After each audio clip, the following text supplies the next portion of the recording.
Hi friends, welcome again to my channel divine Gyanam. और आज का टॉपिक है कहानी लेखन। कहानी लेखन इसमें कैसे लिखेंगे? इसमें 4 प्रकार से कहानियाँ लिखी जाती हैं। जैसे अनेक कहानी अनेक प्रकार से लिखी जा सकती है, परंतु 4 विधियों का प्रयोग किया जा सकता है। चित्र देखकर कहानी लेखन, संकेतों के आधार पर कहानी लेखन, चित्रों के स्थान पर शब्द लिखकर कहानी लेखन और दिए गए शब्दों के आधार पर। ये सभी तरह से हम कहानी लिख सकते हैं। तो यहाँ पर हम देखेंगे संकेतों के आधार पर कहानी लेखन।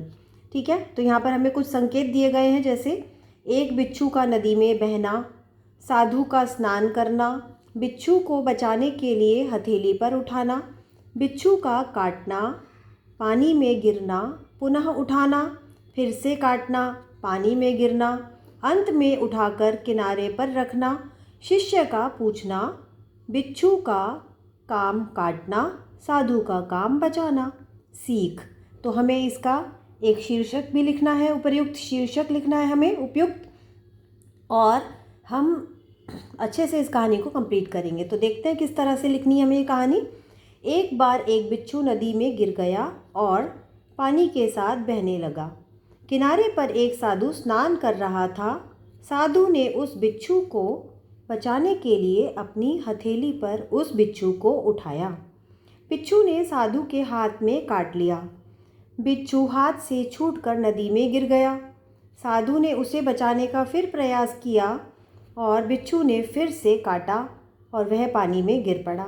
साधु ने उसे तीसरी बार में उठाकर किनारे पर रख दिया और उसकी जान बचा ली। उनके शिष्य ने इसका कारण पूछा तो साधु ने बताया कि बिच्छू का काम है काटना और साधु का काम है बचाना। दोनों ही अपना काम कर रहे हैं। सीख, हमें दुष्ट लोगों से दूर रहना चाहिए। तो इस कहानी से हमें यही सीख मिलती है कि हमें दुष्ट लोगों से दूर रहना चाहिए। और इसका क्या शीर्षक हो सकता है ये आप मुझे कमेंट में बताएंगे।